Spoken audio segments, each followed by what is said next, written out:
Before we begin this incredible true story, please subscribe to our channel and press the bell icon so you never miss another amazing story like this one. Now, let's dive into a moment that changed everything. The morning sun cast long shadows across the cobblestone courtyard of Buckingham Palace. Tourists gathered behind the iron gates, cameras ready, hoping to catch a glimpse of the famous changing of the guard. Among them stood Marcus Chen, a 28-year-old software engineer from California, who was visiting London for the first time.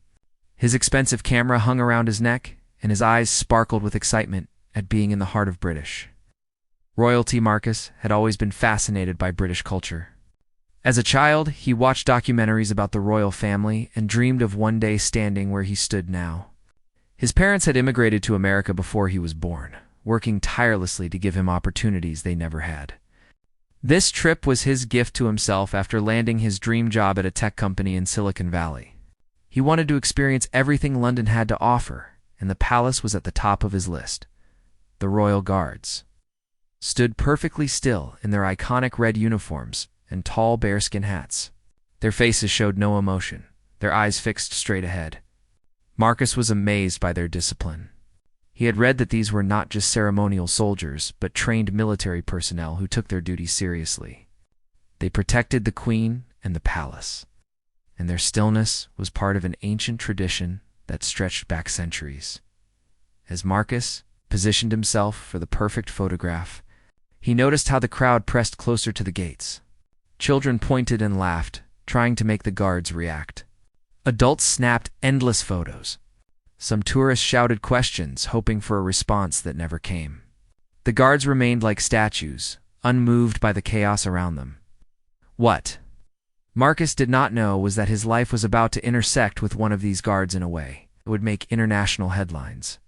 Standing just 20 feet away was Lance Corporal James Morrison, a decorated soldier with 8 years of service.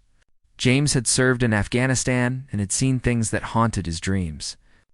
But here at the palace, he found purpose in the discipline and tradition. The uniform he wore represented something bigger than himself. James had grown up in a small town in northern England.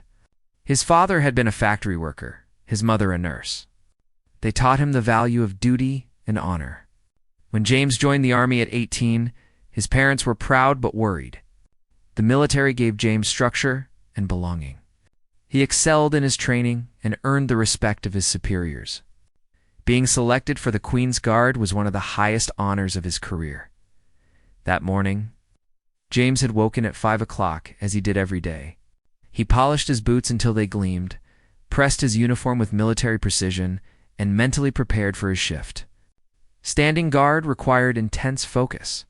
His legs would ache, his back would stiffen, but he could not move. Tourists would mock him, get too close, even try to touch him. But he had to remain professional. It was his duty. Marcus moved through the crowd, searching for the best angle. He wanted a photo that captured the majesty of the moment. Other tourists jostled for position, and the atmosphere felt electric with anticipation. A street performer nearby played traditional British music on a violin, adding to the ambiance. Vendors sold miniature Union Jack flags and postcards. The smell of roasted chestnuts drifted through the air. Then it happened. A young man in the crowd, clearly drunk despite the early hour, stumbled forward. He was laughing with his friends, showing off. He approached one of the guards and began making faces inches from his stoic expression. The guard did not react. This emboldened the drunk man further. He reached out and poked the guard's chest. The crowd gasped. Everyone knew you were not supposed to touch the guards. Security personnel began moving toward the scene, but they were 20 yards away, fighting through the dense crowd. The drunk man, encouraged by his friend's laughter, did something unthinkable. He raised his hand and slapped the guard's face. Time seemed to stop. The sharp crack of the slap echoed across the courtyard. Tourists froze. Cameras lowered. Children stopped laughing. Even the violin player ceased his melody. Every eye turned to Lance Corporal James Morrison, the guard who had just been struck. His cheek bore a red mark, but his expression had not changed. He continued, staring straight ahead. Marcus stood paralyzed with shock. He had witnessed something that felt wrong on every level. The drunk man seemed suddenly aware of what he had done. His smile faded. His friend stepped back. Security guards sprinted toward them now, radios crackling with urgent communications. But before anyone could reach them, James did something that no one expected. Instead of maintaining his position or waiting for security, he broke protocol. He turned his head, slowly and deliberately, and looked directly at the man who had struck him. The crowd held its breath. What would happen next? Would there be violence? Would the guard retaliate? Everyone had heard stories of guards aggressively protecting their space, shouting warnings, even using their weapons to push people back. James's eyes met those of the drunk man. In that gaze was something profound, something that made the man stumble backward as if physically pushed. It was not anger or hatred that James conveyed. It was something else entirely, something that made Marcus raise his camera without thinking and capture the moment. The drunk man's face crumbled. Tears began streaming down his cheeks. He dropped to his knees right there on the cobblestones. What Marcus could not know, what no one in that crowd could understand, was that James Morrison and this drunk man shared a history that stretched back years to a dusty road in Afghanistan, where their lives had collided in the most tragic way possible. That morning at Buckingham Palace was not their first meeting. It was not even close. The drunk man kneeling on the cobblestones was named Daniel Fletcher. 5 years earlier, he had been Private Daniel Fletcher, serving his first deployment in Afghanistan. He was 19 years old, fresh out of basic training, and terrified despite trying to act tough around the other soldiers. The desert heat was unbearable, the danger constant. Every day felt like it might be his last. Daniel had joined the army to escape a troubled home. His father drank heavily and became violent. His mother worked 3 jobs just to keep food on the table. School had been a nightmare of bullying and failure. The army recruiters promised him a new life, a chance to be somebody. They showed him videos of heroic soldiers, talked about honor and brotherhood. Daniel signed the papers the day after his 18th birthday. The reality of war was nothing like the recruitment videos. The first time Daniel heard gunfire, he froze completely. His training kicked in eventually, but the fear never left. He saw friends injured, villages destroyed, children crying. Every night, he struggled to sleep. Every morning, he wondered if he would survive until evening. His unit was stationed in a particularly dangerous region where Taliban fighters attacked regularly. James Morrison had been in Daniel's unit, though at a different rank. As a lance corporal, James was responsible for leading a small team, and Daniel was assigned to it. From the beginning, James noticed that Daniel was struggling. The young private was constantly on edge, making small mistakes that could prove fatal in combat situations. James took Daniel under his wing, offering quiet guidance and reassurance. He reminded James of his younger brother back home. The incident that connected them forever happened on a routine patrol. Their convoy was traveling through a village when they received intelligence about a possible ambush ahead. James ordered the vehicles to stop while they assessed the situation. The blazing sun made everything shimmer like a mirage. Local villagers watched from doorways, their expressions unreadable. Tension hung thick in the air. James assigned positions to his team. Daniel was supposed to watch the eastern approach, a narrow alley between 2 clay buildings. But Daniel was distracted that day. He had received a letter from home the night before. His mother wrote that his father had been arrested again for drunk driving. His younger sister was struggling in school. The guilt of being so far away while his family suffered aided him. As he stood at his post, his mind wandered to memories of home. That momentary distraction proved catastrophic. A local man approached from the alley, moving quickly. Daniel should have issued a challenge, should have raised his weapon, and ordered the man to stop. Instead, he was lost in thought about his sister's last birthday, how he had missed it, how she had cried on the phone. By the time Daniel noticed the man, it was almost too late. James saw everything unfold in slow motion. The approaching figure, Daniel's delayed reaction, the suspicious bulge under the man's clothing. James shouted a warning, but his voice was lost in the chaos of the market sounds and radio chatter. He made a split-second decision that would haunt him forever. James raised his rifle and fired. The man fell instantly. As the team rushed forward, securing the area, they discovered the horrible truth. The man was not carrying a bomb or weapon. He was carrying vegetables wrapped in cloth, running to deliver them to a customer before they spoiled in the heat. He was a father of 3, a shopkeeper, trying to earn enough money to feed his family. And now he was dead, killed by James Morrison's bullet. The investigation that followed cleared James of any wrongdoing. The rules of engagement supported his actions. In a war zone, with a soldier appearing to be in danger, his response was justified. But justification did not equal peace. James could not stop seeing the man's face, could not stop thinking about the children who would grow up without their father. The man's wife had arrived at the scene, her screams echoing through the village.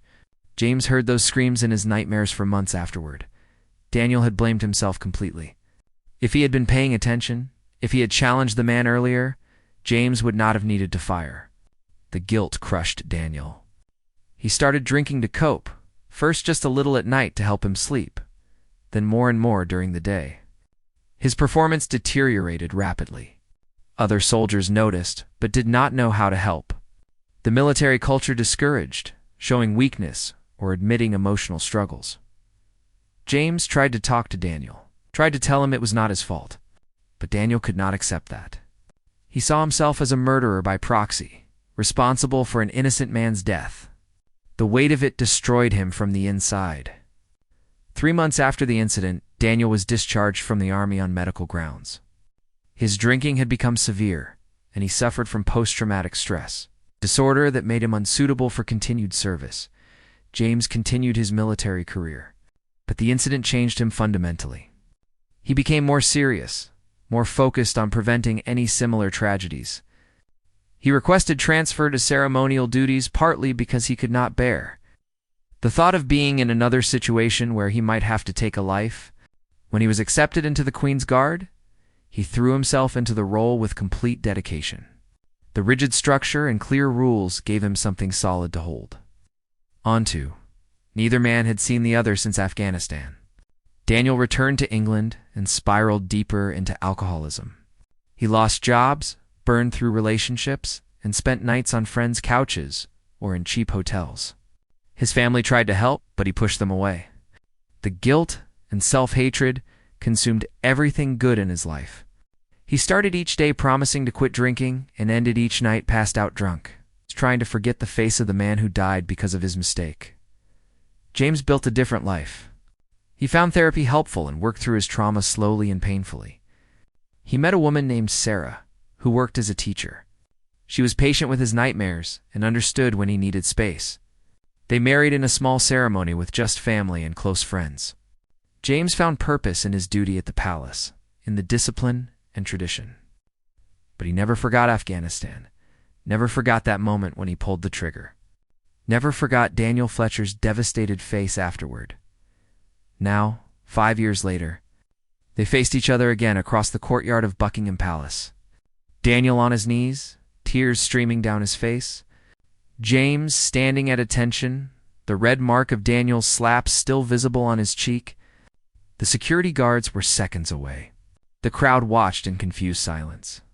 And Marcus Chen stood frozen with his camera, having just captured a photograph that would eventually reveal a story of guilt, redemption, and the long shadow cast by war. Security guards reached Daniel within seconds, grabbing his arms to pull him away. Daniel did not resist. He seemed barely aware of their presence, his eyes locked on James with an expression of pure anguish. The crowd murmured with confusion and concern. Some thought Daniel was having a mental breakdown. Others assumed he was just a drunk tourist who had crossed a serious line. None of them could guess the real story unfolding before their eyes. Marcus lowered his camera, his hands shaking slightly. Something about the intensity of the moment had gotten under his skin. The way the guard looked at the drunk man, the way the drunk man had collapsed in tears, it all felt too raw and real to be just another tourist incident.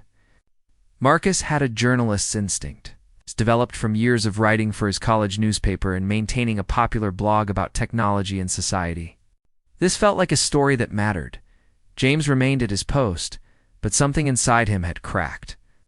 Seeing Daniel after all these years, seeing how far the young soldier had fallen, it broke through the careful walls James had built around his memories. Daniel was supposed to be moving forward with his life, supposed to be healing like James had tried to heal. Instead, here he was, drunk and desperate. Lashing out at the world in the worst possible way, the security team began escorting Daniel toward a side gate where a police vehicle waited. Standard procedure for assaulting a guard was arrest and criminal charges. Daniel would likely face jail time. As they dragged him away, Daniel suddenly found his voice. He shouted back toward James, his words slurred but understandable. "I'm sorry. I'm so sorry, Morrison. I should have been paying attention. It's my fault. It's all my fault." The crowd went silent. Who was Morrison? How did this drunk man know the guard's name? Parents pulled their children closer, sensing that something strange and serious was happening. The other guards remained perfectly still, but their eyes flickered toward James. They knew something significant had occurred. Even if they did not understand what James made another decision that broke protocol. He stepped down from his post. The movement was slight, just a shift in his stance, but to anyone who understood the Queen's Guard, it was extraordinary. These soldiers did not move unless relieved or in response to a genuine threat. James turned his body slightly toward where Daniel was being taken away. He opened his mouth as if to speak, then closed it again. What could he possibly say? A senior officer appeared from inside the palace gates, alerted by the commotion. Captain Robert Williams had served for 25 years and had seen countless incidents involving tourists and guards. But something about James's demeanor told him this was different. The captain approached James quickly and spoke in a low voice that the tourists could not hear. "Lance Corporal Morrison, are you injured? Do you need medical attention?" James shook his head. "No, sir. I'm fine, sir. Do you know that man?" James hesitated. The truth was complicated. Admitting he knew Daniel might raise questions about what had just happened, might suggest this was somehow planned or personal, rather than a random act by a drunk tourist. But James had never been good at lying, especially to superior officers he respected. "Yes, sir. We served together in Afghanistan. He was in my unit." Captain Williams's eyes widened slightly. He glanced toward where Daniel was being held by security, then back to James. The captain was a veteran himself, had seen combat in Iraq, and he understood instantly that there was a deeper story here. He made a quick decision. "You're relieved from your post, Morrison. Report to my office in 15 minutes.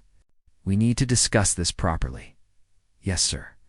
James marched away from his post with perfect military precision, but inside he felt anything but precise. His mind raced with memories of Afghanistan, of Daniel's eager young face on that first day, of the terrible moment when everything went wrong, of the months afterward when he watched Daniel destroy himself with guilt and alcohol. James had tried to help, had tried to tell Daniel that war creates impossible situations. They were both just doing their jobs in a place where nothing made sense. But Daniel could not hear him through the fog of self-hatred. Marcus watched James walk away and made a spontaneous decision. He approached one of the remaining security personnel, a middle-aged woman with kind eyes and a no-nonsense expression. "Excuse me, I'm a journalist. I witnessed what happened. Can you tell me anything about the situation?" The woman looked at him skeptically. "Journalist. What publication?" Marcus fumbled for his wallet and produced a business card from his tech blog. It was not exactly the Times of London, but it was something. "I write human interest stories. Whatever just happened here, it wasn't just a drunk tourist incident. Those two men know each other. There's a real story here." The security officer softened slightly. "I can't comment on an ongoing incident. But if you want to leave your contact information, someone might reach out if there's anything the public should know." Marcus quickly wrote down his phone number and email address.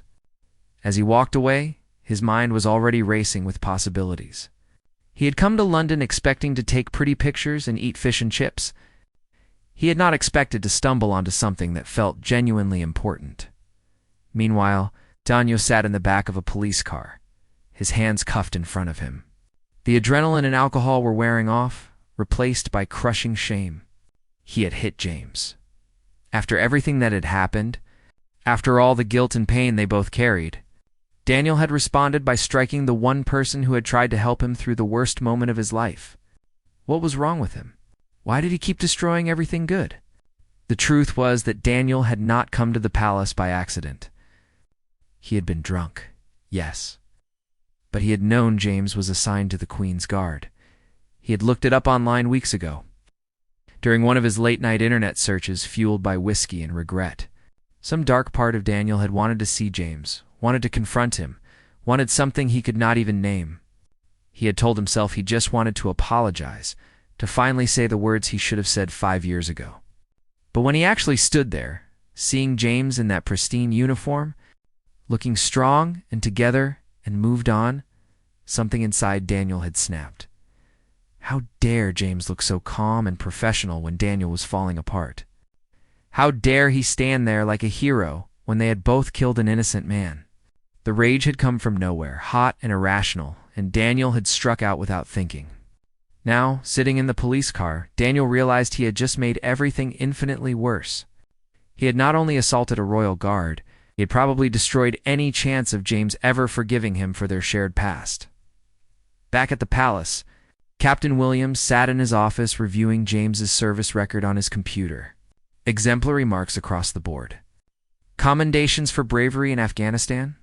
Psychological evaluations showing he had worked through his combat trauma with therapy and support.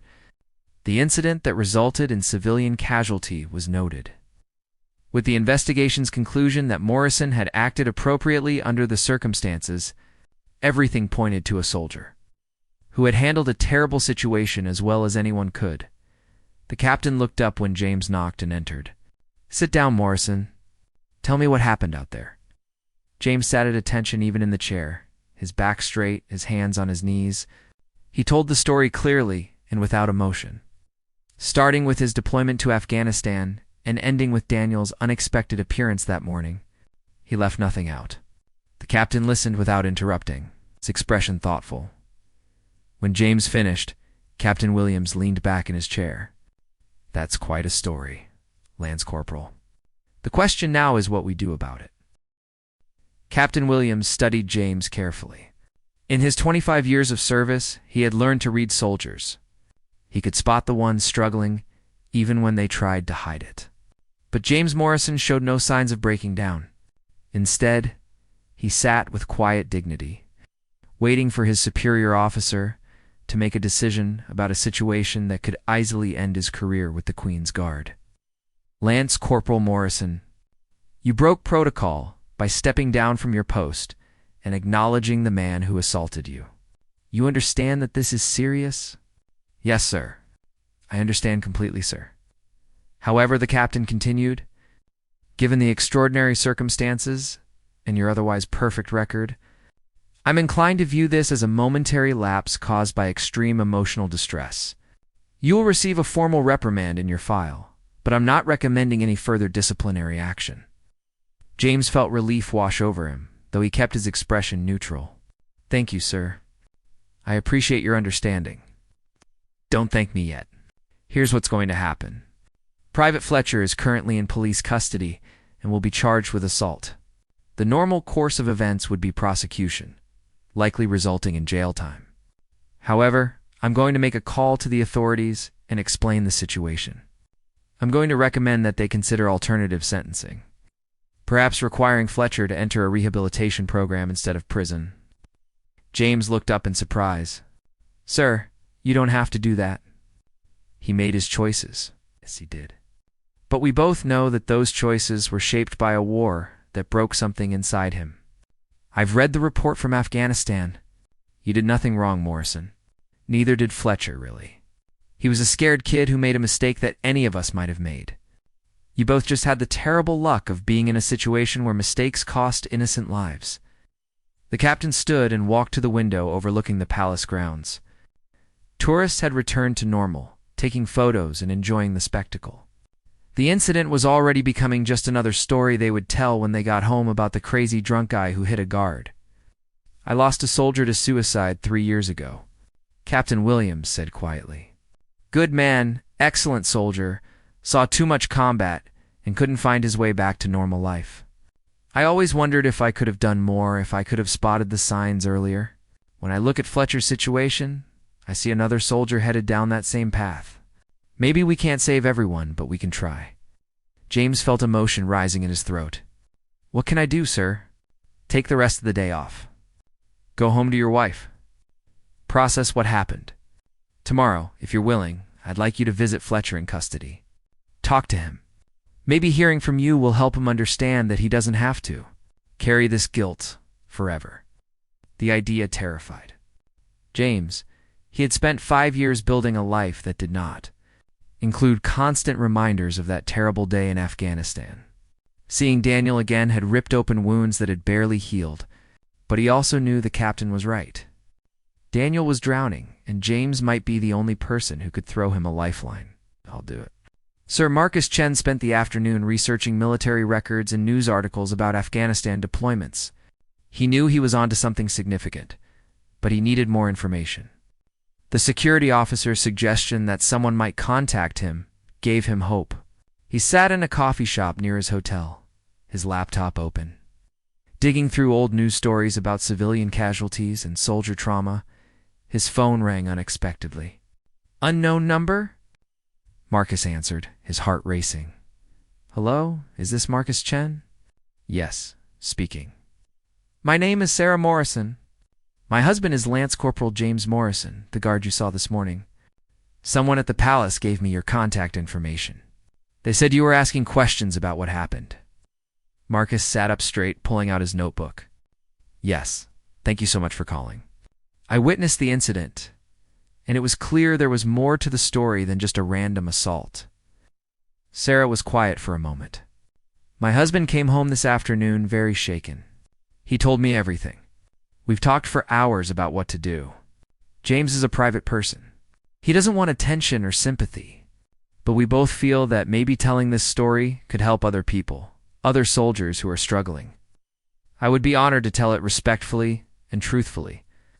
Can you meet me tomorrow morning? There's a cafe near the hospital where Daniel Fletcher is being evaluated. James is going to visit him, and I thought maybe you could be there afterward to hear the full story from both of them if they're willing. Marcus agreed immediately. After hanging up, he sat staring at his laptop screen, his hands trembling slightly. This was no longer just an interesting incident. This was a story about war, trauma, guilt, and the long journey toward forgiveness. This was the kind of story that could actually matter. That evening, Daniel lay on a narrow bed in a hospital evaluation unit. After his arrest, the police had noticed signs of severe alcohol withdrawal and sent him for medical assessment before booking him. A psychiatrist had spent an hour talking to him about his military service, his drinking, his suicide attempts that Daniel had not mentioned to anyone before. The doctor diagnosed severe post-traumatic stress disorder and recommended immediate treatment rather than incarceration. Daniel felt numb. Part of him wished they would just lock him up and throw away the key. At least in prison, the expectations were clear. Do your time, follow the rules, stay out of trouble. But recovery? That meant facing everything he had been running from for 5 years. That meant remembering every detail of that day in Afghanistan, processing the guilt that aided him constantly, learning to live with the fact that his mistake had contributed to an innocent man's death. A nurse brought him dinner, but Daniel could not eat. His hands shook too badly to hold the fork. Withdrawal symptoms were getting worse. Sweating, nausea, anxiety that felt like his heart might explode. The nurse offered medication to help, but Daniel refused at first. He felt like he deserved to suffer.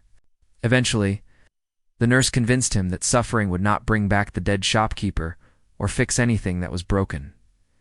That night, neither James nor Daniel slept much. James lay next to Sarah, staring at the ceiling, wondering what he would say when he saw Daniel tomorrow. Sarah held his hand, offering silent support. She had listened to all his Afghanistan stories over the years, had held him through nightmares, had seen him work so hard to build a life beyond the war. Now that war had come back, reaching through 5 years and an ocean to find him at his post, Daniel stared at the ceiling of his hospital room, trying to imagine what James must think of him. Probably disgust. Probably pity. Daniel hated pity more than anything. But beneath his self-hatred, a tiny spark of something else flickered. Maybe it was hope. Captain Williams had sent word that James would visit tomorrow, that they needed to talk. Daniel could not imagine what there was left to say. But James was coming, and that had to mean something. Marcus sat in his hotel room, typing notes and questions. He thought about his own life, his comfortable job, and safe apartment in California. He had never served in the military, never experienced combat, never had to make life or death decisions. What right did he have to tell these men's story? But then he thought about the moment in the courtyard. The look that passed between James and Daniel, the raw emotion that had silenced an entire crowd. Some stories needed to be told, not by those who lived them, but for those who needed to understand. Tomorrow would bring answers. Tomorrow would reveal whether this story ended in tragedy or transformation. Tomorrow, two men would face their shared past and decide whether they could find a way forward. And Marcus would be there to witness it, to capture it, to share it with a world that desperately needed to understand what war really costs and what healing might look like. Morning arrived gray and drizzly, typical London weather that matched the heavy mood. James dressed in civilian clothes, jeans, and a simple sweater, wanting to meet Daniel as just another person rather than as a soldier in uniform. Sarah made him breakfast, but he could only manage coffee. His stomach was too tight with anxiety to handle food. "You don't have to do this," Sarah said gently, touching his arm. "No one would blame you for walking away from this situation. I know, but I need to do it anyway. For him, maybe, or for me. I'm not even sure anymore." Sarah kissed his cheek. "You're a good man, James Morrison. Don't let anyone, including yourself, tell you otherwise." James arrived at the hospital shortly after 9 o'clock. The building was modern and clean, specializing in psychiatric care and addiction treatment. A receptionist directed him to the evaluation wing where Daniel was being held. As James walked down the sterile hallway, memories flooded back. The last time he had visited Daniel in a hospital, it was a field hospital in Afghanistan where Daniel was being treated for dehydration and shock after the incident. Daniel had refused to look at him then, had turned his face to the wall whenever James entered the room. A doctor intercepted James before he reached Daniel's room. Dr. Patricia Hughes was in her 50s. With kind eyes behind wire-rimmed glasses and an air of calm authority, she gestured for James to follow her into a small consultation room. "Mr. Morrison, thank you for coming. I wanted to speak with you first about Mr. Fletcher's condition." "Of course. How is he?" "Physically, he's going through withdrawal, which is difficult but manageable with medication. Psychologically, he's in a very fragile state. He's been self-medicating severe PTSD with alcohol for years. The incident yesterday appears to have triggered a complete breakdown, which is actually fortunate in a strange way. Sometimes people need to hit rock bottom before they can begin climbing back up." Ow. James nodded, understanding more than the doctor probably realized. He had been close to his own breaking point after Afghanistan before he found the right therapist and support system. "What do you need from me, doctor?" "Mr. Fletcher has been talking about you obsessively since he arrived. He's convinced that you hate him, that you blame him for what happened in Afghanistan. Is that true?" James felt surprised by the question. "Hate him? No, not at all. I've never blamed Daniel for anything. If anything, I blame myself for not being able to help him when he needed it." That's what I hoped you would say. "I think hearing that from you directly could be a turning point in his recovery. But I need to warn you that this conversation may be difficult. Mr. Fletcher, it's a lot of rage and guilt that he's been suppressing with alcohol. When he sees you, some of that might come out. He may say things that are hurtful. I need you to understand that it's not really about you. It's about his own inability to forgive himself. Understand? I've been through therapy myself. I know how this works." Dr. Hughes smiled. "Good, then let's go see him." Daniel sat on his bed, staring at his hands. They had finally stopped shaking after the morning medication. He looked up when the door opened, and his eyes widened when he saw James. For a long moment, neither man spoke. The doctor quietly stepped back, giving them space, but remaining present. "Hello, Daniel," James said softly. "You came." Daniel's voice was hoarse, barely above a whisper. "I didn't think you would actually come. Of course I came. We need to talk." Daniel laughed bitterly. Talk. What is there to talk about? I got a man killed because I wasn't paying attention. Then I hit you, the one person who tried to help me. I'm a complete disaster, Morrison. You should have let them throw me in prison. James pulled a chair closer to the bed and sat down, maintaining eye contact. Do you remember what you were thinking about that day? In the village, when you were supposed to be watching the alley? Daniel looked away. My family. My sister's birthday. Stupid things that didn't matter. They did matter, Daniel. They mattered to you, which means they mattered, period. You were 19 years old, thousands of miles from home, in a war zone where people were trying to kill us every day. The fact that you were thinking about your sister doesn't make you a bad soldier. It makes you human. But if I had been focused, if I had challenged that man earlier, you wouldn't have had to shoot him. James leaned forward, his voice intense. Listen to me carefully, Daniel. I've spent 5 years thinking about that day. I've been to therapy. I've talked to other soldiers who have been in similar situations. I've analyzed every second of what happened. And here's what I know for certain. I would have taken that shot even if you had been perfectly focused. The circumstances gave me less than 2 seconds to make a decision. Someone was approaching my soldier from an area we had been warned about. I did what I was trained to do. The tragedy is that the training and the reality did not match. But that's not your fault, and it's not really my fault either. It's just the horrible nature of war.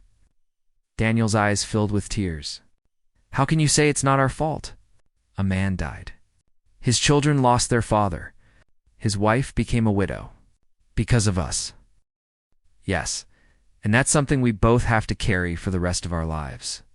But carrying it doesn't mean drowning in it. That man's death was a tragedy, but destroying yourself won't bring him back. It won't help his family. It won't honor his memory. The only thing that might honor it is if we both find a way to live good lives despite what happened. Daniel broke down completely. Sobs racked his body as 5 years of suppressed grief and guilt finally poured out. James moved to sit beside him on the bed, placing a hand on his shoulder. He said nothing, just offered his presence. Dr. Hughes watched from the doorway, her professional expression hiding her emotional response to witnessing such raw honesty. After several minutes, Daniel's crying subsided. He wiped his face with his sleeve, looking embarrassed. I'm sorry. I shouldn't fall apart like this. Why not?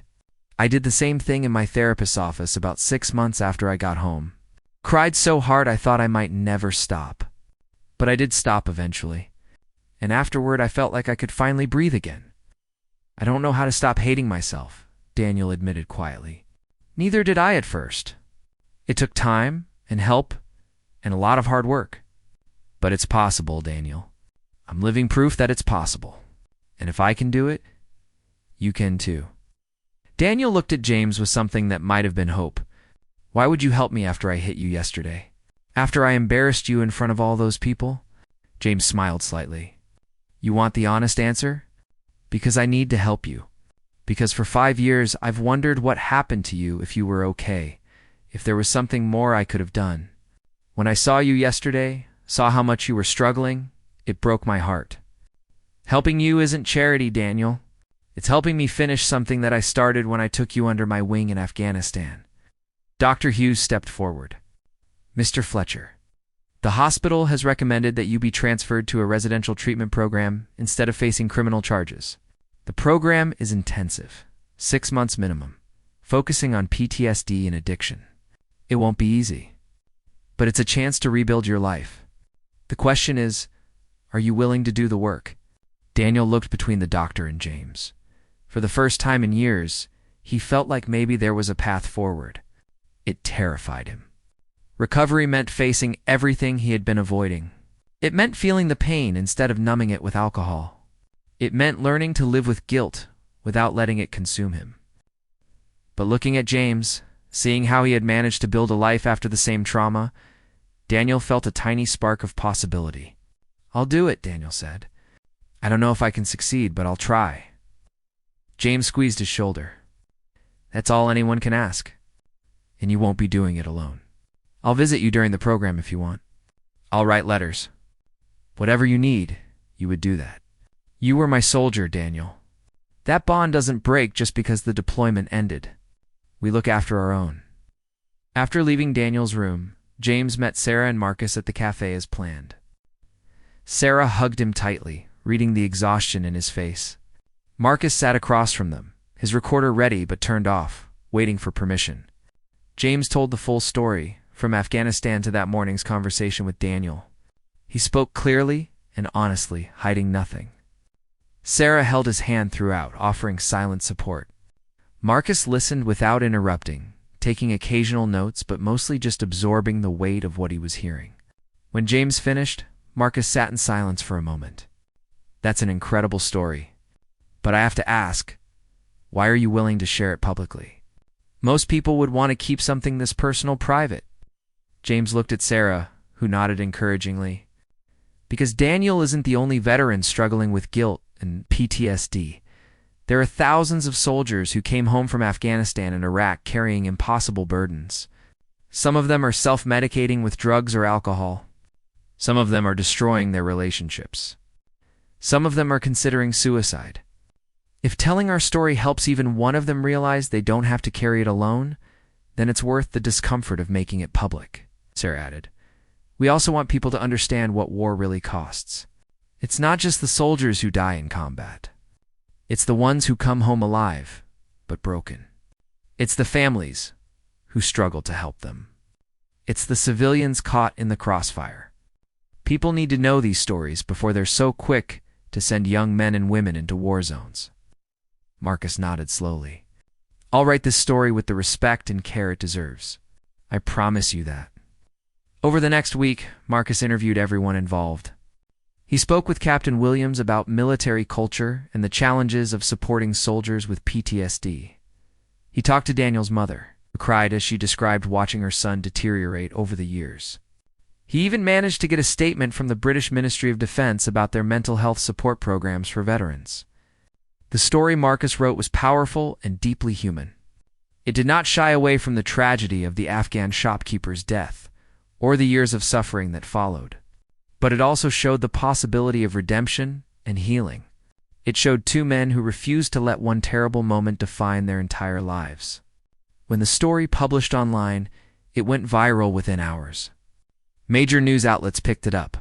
Television programs requested interviews.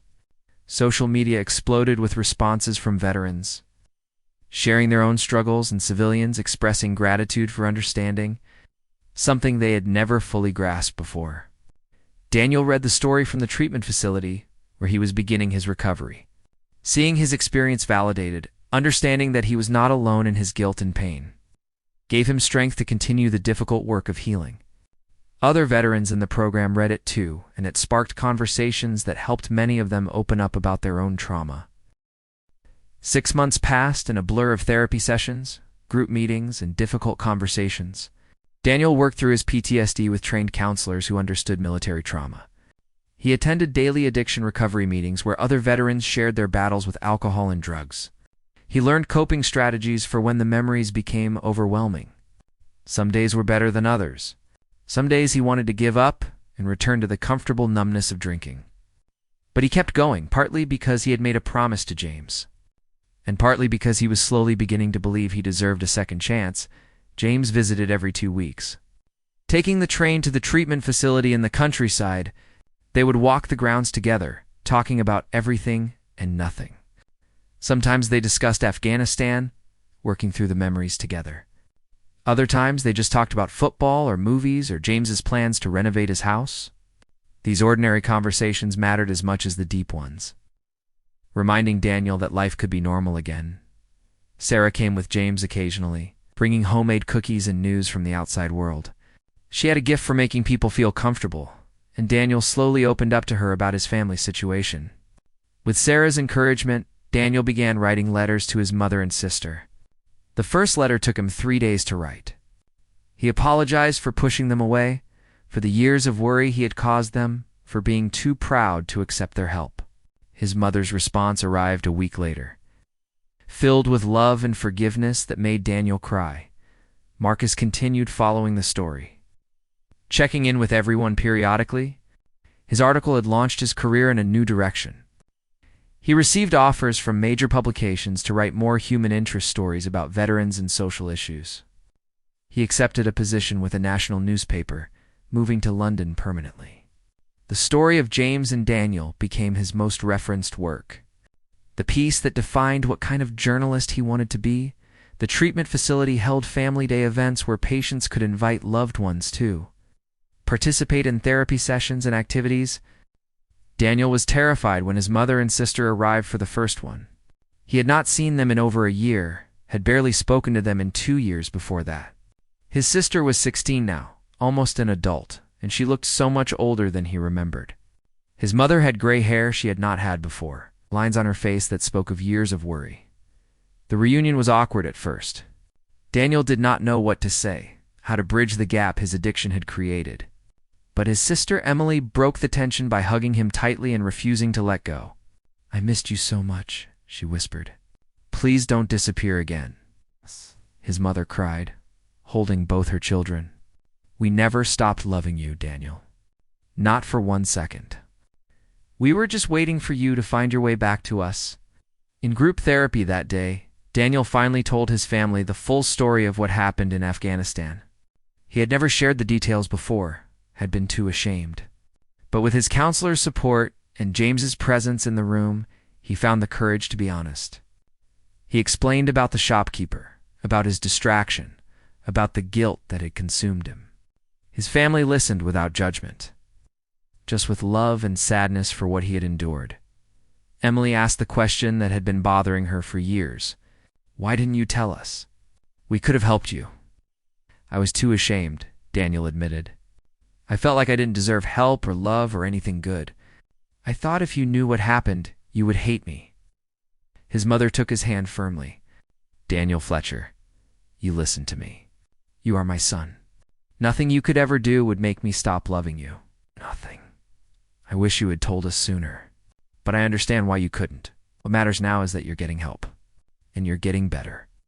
James watched the reunion from across the room, feeling his own emotions rise. This was what healing looked like. Not perfect or simple, but real and possible. Sarah squeezed his hand, knowing he was thinking about how far Daniel had come. As Daniel's 6-month program neared completion, staff began working with him on transition plans. He needed somewhere to live and a way to support himself. His mother offered him his old room, but Daniel knew he needed independence to truly move forward. James made some calls to veteran support organizations and found a transitional housing program that provided subsidized apartments for veterans working on recovery. Daniel applied and was accepted. The facility also connected Daniel with job counseling services. His military experience, despite how it ended, still counted as valuable work history. After several interviews, he found a position with a construction company that specifically hired veterans. The owner was a former soldier himself, who understood that people deserved second chances. The work was physical and demanding, but Daniel found that he liked it. Using his body and building things gave him a sense of accomplishment he had not felt in years. On Daniel's last day at the treatment facility, the staff held a small graduation ceremony for patients completing the program. Daniel stood before the group, sober for 6 months, and shared his story. He talked about hitting rock bottom at Buckingham Palace, about the kindness Captain Williams had shown, about James refusing to give up on him, about the long journey through therapy and withdrawal and learning to forgive himself. "I'm not going to stand here and tell you I'm cured," Daniel said to the room full of veterans in various stages of recovery. "I'll probably struggle with PTSD for the rest of my life. I'll always carry the guilt about what happened in Afghanistan. But I'm learning that carrying something doesn't mean being crushed by it. I'm learning that asking for help is strength, not weakness. I'm learning that I deserve to live, even after making terrible mistakes." James sat in the audience, Sarah beside him, and felt proud. This was not the scared 19-year-old he had known in Afghanistan. This was a man who had been broken and was putting himself back together, piece by difficult piece. After the ceremony, James and Daniel stood outside in the evening air. The sun was setting, painting the sky in shades of orange and pink. They had come so far from that dusty road in Afghanistan, from that terrible moment at Buckingham Palace. The journey was not over, might never truly be over, but they were moving forward. "Thank you," Daniel said quietly, "for not giving up on me, for seeing something worth saving when I couldn't see it myself." "You saved yourself, Daniel. I just reminded you that you could. What happens now?" James smiled. "Now you live. You work your job, you see your family, you go to your meetings, you build a life. It won't always be easy. You'll have bad days, but you'll also have good days. And gradually, the good days will outnumber the bad ones. Will I see you again? Of course, you're stuck with me now. I'm going to be that annoying friend who checks in on you and makes sure you're doing okay. Think you can handle that?" Daniel laughed, a real laugh that felt strange and wonderful. "I think I can handle that." Marcus published a follow-up article 6 months later, titled after the strike, "Two Veterans Find Healing." It documented Daniel's successful completion of treatment and his transition back into civilian life. The article included updates on both men, showing that recovery was possible, but ongoing. The response was even stronger than the first article. Veteran organizations shared it widely. Therapy programs reported increased enrollment. Families of struggling veterans reached out for help. One particularly moving response came from Afghanistan itself. Through an international aid organization, Marcus was contacted by the widow of the shopkeeper who had been killed. She had read the articles, translated by a volunteer. She wanted James and Daniel to know that she understood they were soldiers following orders in an impossible situation. She did not forgive Isoli, she said, because the wound of losing her husband would never fully heal. But she appreciated their honesty and their efforts to honor his memory by becoming better men. James and Daniel both wept when they read her message. They composed a joint response, expressing their deepest regrets and their commitment to living lives that would justify the terrible cost of that day.